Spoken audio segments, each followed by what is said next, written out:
Hello guys, welcome back to my YouTube channel. If this is your first time tuning in, my name is Anya Satu and I film a whole lot of content related to hair. Okay, so I've recently just gotten microlocks, and so I've got a whole microlocks playlist. If you are wanting to transition from natural hair or relaxed hair into having microlocks, please make sure to check out my Instagram where I post mostly food and Christian related content, and be sure to check out my microlocks page, which is at @Microlocks, where I post strictly about my hair journey. It's like a diary essentially. So I post pictures of myself with my microlocks. I have a few notes, a few learnings in the captions. So if that is up in your alley, then please make sure to check that out. Whew, ciao. So today I'm going to be talking about my microlocks again, okay? Because we love to see the content of microlocks, you know. I love the fact that a lot of people these days are now transitioning into having microlocks, and it's very exciting to see people talk about that. And I think it's also important for me, you know, just with the nature of my channel, I like to help out, I like to inform, I like to, you know, assist wherever I can and just, you know, update people through whatever that I post on my social media. Okay, so it is officially 5 months today of me having microlocks. Okay, clap for me, clap for me. As I record this video, it's the 9th of December and I installed my microlocks on the 9th of July 2023, and it was a DIY, so I did them myself. Okay, and I've got about 270 microlocks. It took about 10 hours to get these twists installed. If you want to see the installation, I'm going to post it up here. It was a very interesting day, dealing with load shedding, getting tired and forming the grid lines and everything, but I capture all of that in that video. So be sure to check out that microlocks playlist, guys. It is packed with information, you know, if you're thinking of transitioning. So like I said, I've got 270 microlocks, and I've got like a low to medium hair density, and it was my method of installation was twists. So yeah, that's all I can say about my microlocks. Okay, so I'm due for my 4th retie on the 15th of December. So as you can see, my hair still looks relatively neat, but I think in some areas, like in the back, I definitely need like a retie, you know, but I'm just gonna get into that in a bit.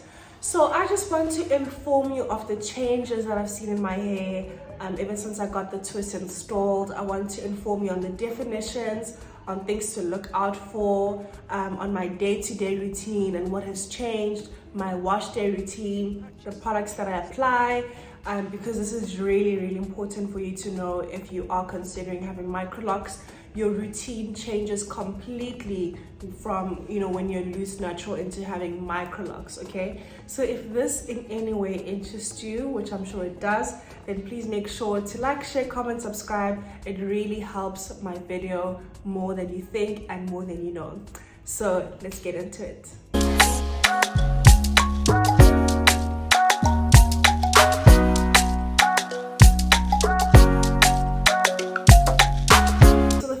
I'm going to be talking about is the fact that, you guys, I literally have loose strands in the back of my hair, and I recently made a post on my Instagram talking about this, where I've got like 3 or 4 random strands that are very straight and they're not transitioning, they're not transforming into locks. And I think I'm gonna show you now. I think I need to. Okay, so as you can see at the back, right, like you can already see that my hair is like forming into a bob, and then you can just see that they're just these strands that are so straight and so long, of which I don't know why that's the case. Like, honestly, it's cramping my style. It is cramping my style, because this is how I wear my hair every day, right? This is how I style my hair, and it usually looks so uneven if I just leave it like this. So oftentimes, like, I always have to like just put a pin just to shorten it so it doesn't look off, you know. So this is how it looks.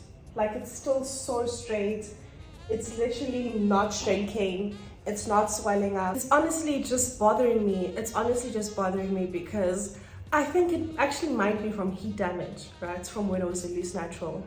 I know that in that back of my head, like my hair texture was softer. I think I could even say that it was like 4A or like type 3 hair. It was so straight, so curly. The loose pattern was literally like a very, very loose S curl kind of pattern. So I think it really is from heat damage. I'm not too sure what's going to happen from now on, to be honest. It's something that I have to speak to my loctician about regarding that. I'm very tempted to cut it off, but I don't want to do that in case if it actually does transition into like a lock and then now like it's short and then it's awkward. So when I get an update the next time, I'll definitely let you guys know what's happening there. Okay, the next thing I'm going to talk about is the shrinkage and the swelling. So my hair, guys, has literally like shrunk so much. When I first started my locks or my micro twists, they were literally like by my collarbone. It was very nice and stretched, it was very long, but I can say that it, like, you could really see that I had low to medium hair density. Like, it was more on the low side. My head looked very scalpy, and when I mean scalpy, I mean that you could just see my scalp more, like my hair, because my hair hadn't swelled up. Like, I'm going to show you a picture. It just looked very scalpy, but now since my hair has swelled up, it's giving a bit of volume. It's giving a bit of volume. It's giving a bit of volume. Like, it's looking a bit fuller. It's looking a bit fuller, you know. Looks like it has substance, which I really like. Yeah, so in terms of the shrinkage, my hair has shrunken so much to a point where even now when I want to tie my hair and I've just woken up in the morning, like, I actually can't just tie my hair. I have to wet it first so I can like sort of stretch the hair and then tie it. But yeah, I just, if my hair has dried up, then I just can't, like, you know, tie my hair. So even right now, I just sprayed my hair a bit, so it's a little bit heavy, which is nice. Like, it's a little bit heavy. It's not too matted, it's not too stiff, which I really like. So yeah, I'm really happy about how my locks are turning out. So honestly, guys, I don't regret doing the twist myself. I saved myself a whole 3.8K, okay? And that's only because, like, I'm very much I always used to do my own hair, right? I used to do my own braids when I was a loose natural. I used to do any and all kinds of styles on my natural hair myself. You know, that was just something that, I just feel like that's just how I am. Like, especially if it comes to hair, I'm willing to learn and I'm willing to actually perfect it and then end up doing it myself. So even at some point with my reties and my appointments, like, because I'm still new into the Microlocs community, I want someone to still look after my locks. But I think after a certain time, to be honest, I am going to start doing the reties myself, because I feel like I can do it myself and save myself a whole $750. So that was the situation for me, and so I don't regret doing them myself. When I did the parting, right, it took me a whole hour to do the 5-part grid, and I'm going to show you a picture of how the grid looks like. It took me 1 hour to do that. 1 whole hour to do that, you know. I think it takes a certain level of skill for you to know how to part your hair in a way that it is balanced, because in these 2 sections here, it had to be equal, right? And even with the 3 sections that I have in the back of my head, that has to be equal as well. You know, you can't have 50 locks here and 200 locks here. So I think that it takes a certain kind of skill to know that, and also to know, like, having the overall picture of, like, your top head needs to equal the bottom part of your head so that you have a balanced amount of locks. You don't want to have 100 locks here and then at the back you've got 50, because how are you going to look in the long run when your locks start to grow, when they start to swell, when they start to, you know, evolve? So I think that's why, for me, I don't regret doing them myself. My loctician actually was very surprised when I said that I did them myself, and she was like, I really tried. Like, I actually did a good job. of which I'm proud of. I'm really happy that I did that, even though I do feel like there are some locks that are not really the same size, but it's not something that I just want to like remove it or start again or whatever. Like, it's still okay for me and I'm happy with that. So ever since I started my locks, right, I was told, I watched a whole lot of videos, right, of Microlocs sisters that talk about their journeys and the fact that it's a very particular kind of lifestyle that you have, okay? The fact that, you know, when you have Microlocs, you can't be using deep conditioner, you can't be using oils on your scalp or on your hair, because that doesn't, it doesn't help, like, it doesn't help in the formation of your locks. It's actually counterproductive if you're using a deep conditioner or an oil, right? And so I think I was very cautious of that in the beginning. And so when, okay, I'm just gonna confess, in the very beginning, guys, in the very beginning, okay, I had to use deep conditioner because I just had a fear that like my hair was gonna be like very hard. And I had seen people say that have got like mature locks now, you know, they were saying that they wish that their locks were softer and that they wish that they used even just a little bit of deep conditioner, or even maybe saying every second like wash day or something that they used a deep conditioner because they just felt that their locks can be softer. So I think that's also my fear. Like, to be honest, I don't want to have hard locks, but that's obviously dependent on your hair texture as well. So in the beginning I did use a deep conditioner, but in my last wash, which was almost a month ago, I didn't use deep conditioner. And I do feel that when my hair dries up eventually, or when my hair's dried, it does feel like it's dry, and it feels like it's dry, and my hair does feel harder because it is dry, you know, and that is what is needed in order for your locks to actually mature and to grow and to like evolve.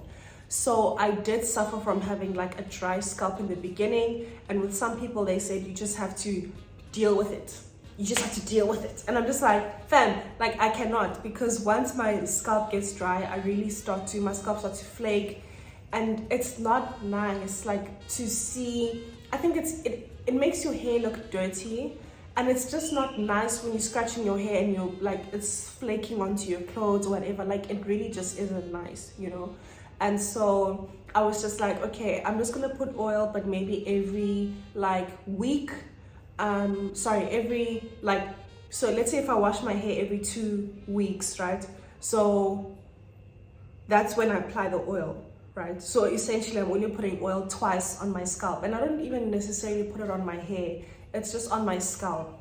So that putting oil on my scalp for the 1 week lasts until like the third week, for example. So I think that definitely works for me. My scalp feels better. It does have a bit of a gloss to it, which also makes it look nicer. And like I said, I don't put the oil onto my locks. It's just on my scalp, just to avoid having a dry scalp. So what I use on my scalp is the legendary Dermatol, which also contains menthol. That's the ingredient, menthol, which is like that minty Vicks sensation. Yes. And so it just feels like there's a mighty work that is going on my scalp because I'm using menthol. So if you don't have to use Dermatol, you can definitely use something else, or just listen to what your loctician says. Like, don't listen to me, because I feel like I also don't follow all these rules to the T.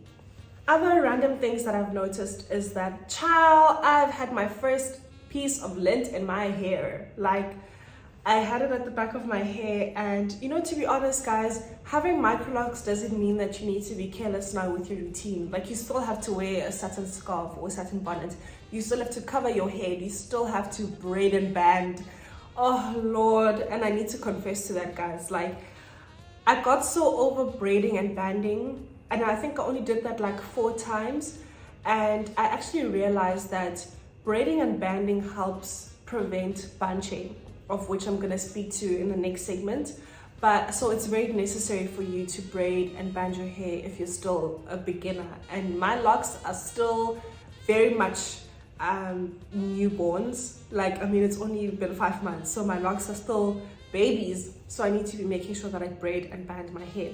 So anyway, I have experienced having lint in my hair. Luckily, it was like from my It was actually for my blanket, but I was able to pull it out and it wasn't. And because my locks are still nunus, you know, I was still able to pull it out because my locks haven't fully, you know, transformed. So I've also realized that the back of my hair seems to be locking faster than the front of my hair. And I do think that I have a lock where I can't really see the twists anymore, like the 2-strand twist, which is very interesting. But I think this also might be an example of bunching. But like, I mean, it's literally like my whole lock is like this. But let me show you. So can you see here, like you can't see the twist anymore, like you can't see the pattern anymore. It's very like, she's a gone girl, she's definitely a gone girl. But I think what makes it bunching is the fact that it's inconsistent. So there's like a very thin part here in between the lock, which makes it think that it's bunching. But my loctician says I should just leave it, and sometimes with bunching it just tends to grow out and to level out, so I'm not too worried about that. And so to go into some of the definitions that you might need to know about microlocks, the first one is frizz, right? So I've been experiencing frizz with my hair, which I think is normal, I think, because also of my hair texture. So literally depending on your hair texture, you might be experiencing frizz or not. But I also know that in order for you, if you want to tame frizz, which I've heard, and I'm not too sure if it's a good thing or not, I'm not sure if it's normal or if you should be like taming it or not, I have no idea, child. Like at the end of the day, you still have to speak to your loctician about all these things that I'm saying, because it's not a one size fits all kind of situation. It differs from person to person. But I've heard that if you want to tame frizz, you can just like spray your hair with water, and then so the direction of the twist is it's going this way, right? So what I'm gonna do is put my thumb over and then do this. So what I'm gonna do is, so I'm basically rolling it, and what this does, the hair rolls onto your, can you see?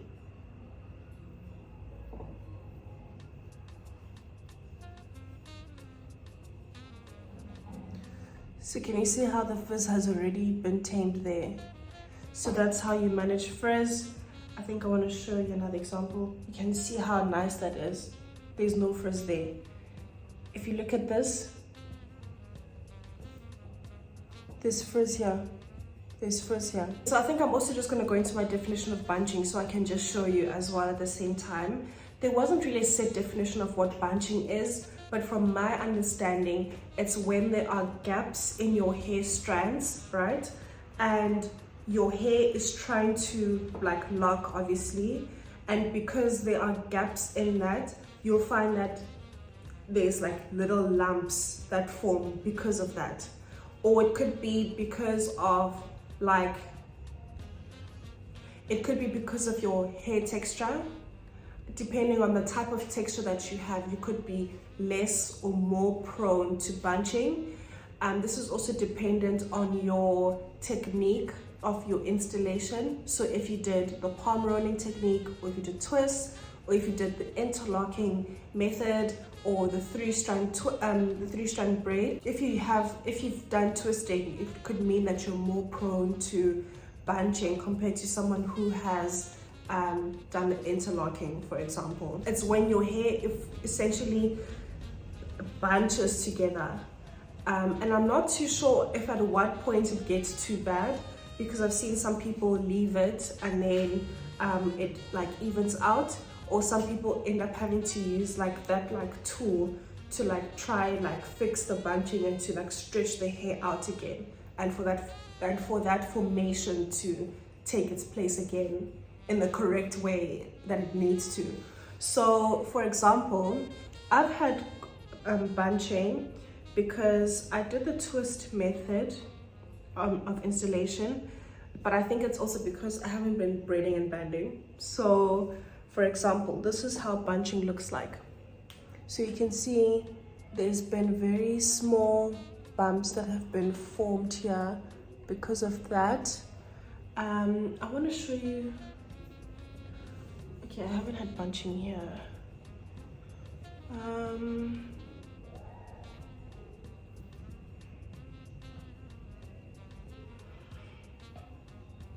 So here, this is another example. There, that's bunching there. My ends have bunched.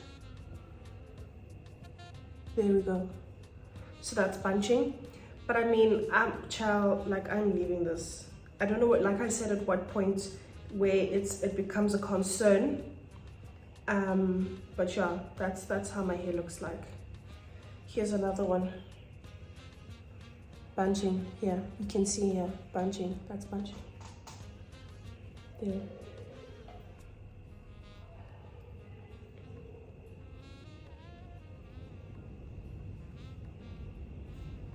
I'm trying to find a strand that has frizz that needs to be tamed.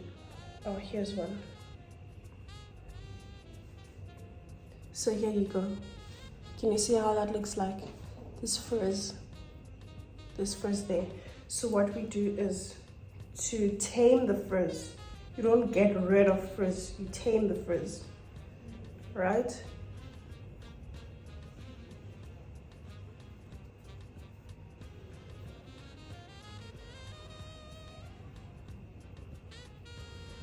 There we go. Can you see how that's been tamed?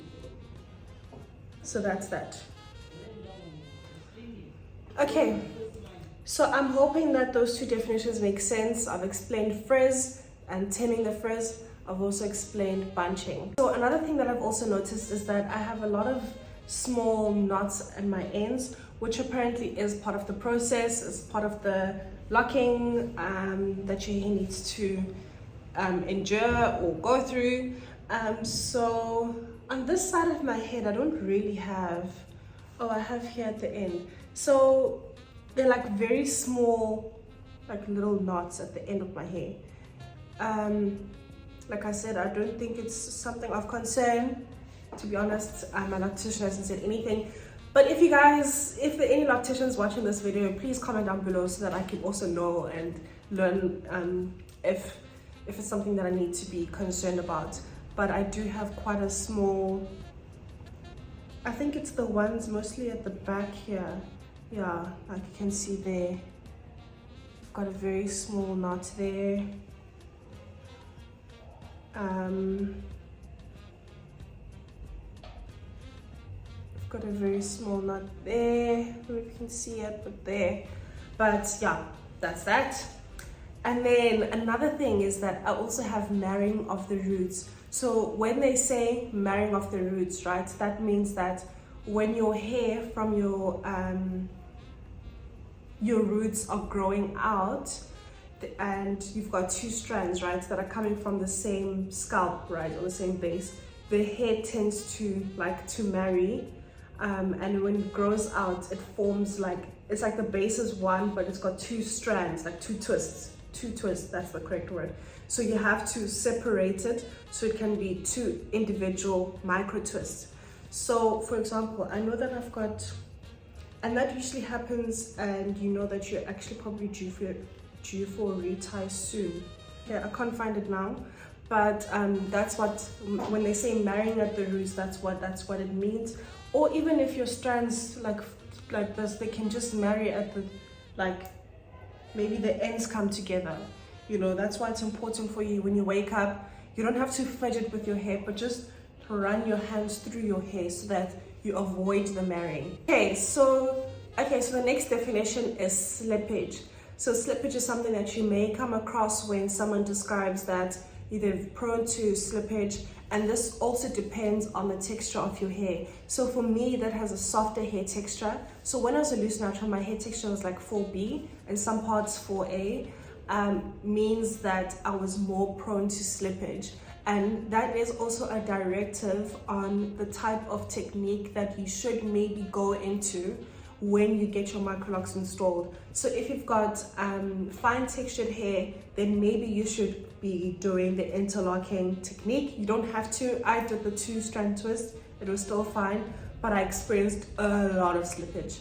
And I think there could be a number of ways to avoid this. For example, I did the 2-strand twist. I think what should have happened was that I should have gone into like sort of retie my hair on the day of doing the twist to make sure that my roots are actually quite firm and sturdy, because I think a few weeks or a few days before my retie, my hair was messy. Like my scalp was just, there was a lot of marrying of the roots, a lot of slippage.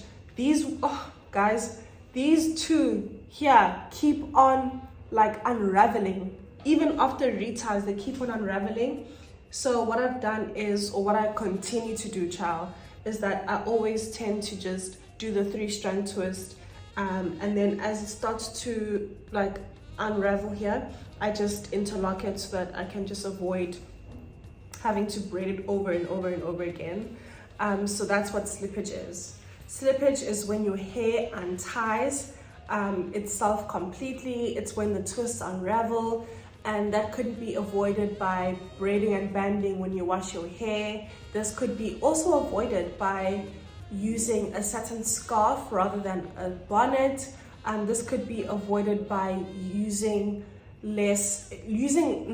oils. Actually, not using oils helps avoid slippage. If you're using oils on your hair, you are more prone to slippage. So that's what slippage is, and those are the ways that you can avoid slippage. Okay, so guys, in terms of, you know, the influencers that I've been watching on YouTube that have been so insightful have been Ife Noir, and I watch her a lot. I watch a lot of her videos. Also Kiki J as well, and Antoine Beauty. They're amazing ladies, and they're so insightful. They show you so much detail into their microlocks journey. They explain things so well, and I honestly feel that I've learned a lot through them. Even Naps of the New Black, which she's amazing. I think I've mentioned Antoine Beauty, and she's actually so funny. She's so hilarious. And so yeah, it's obviously so refreshing, you know, and so helpful. Like, they're really helpful with their content, so be sure to check them out as well, you know, if you're deciding to change into having microlocks. So yeah, this brings me to the end of the video, guys. Thank you so much for tuning in. Let me know if you want to see any videos regarding my microlocks.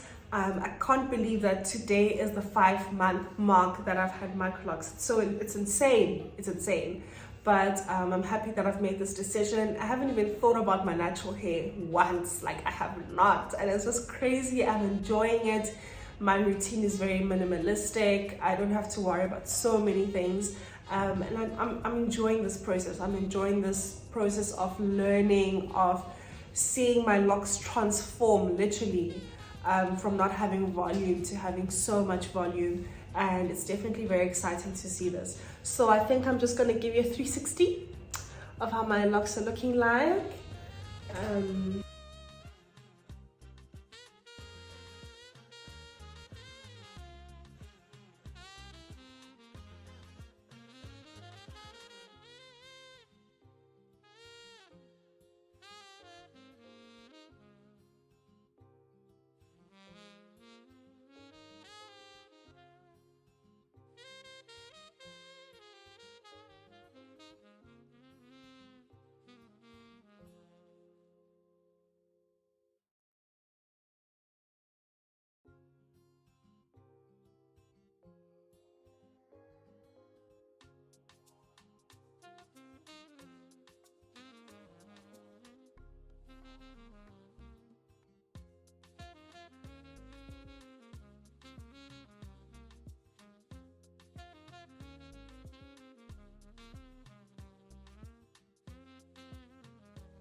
Okay, so this brings me to the end of the video. Thank you so much, guys, for tuning in. please make sure to leave a thumbs up, like, comment, share, and subscribe. Thank you so much, guys, for tuning in, and I will definitely see you in my next video. Bye.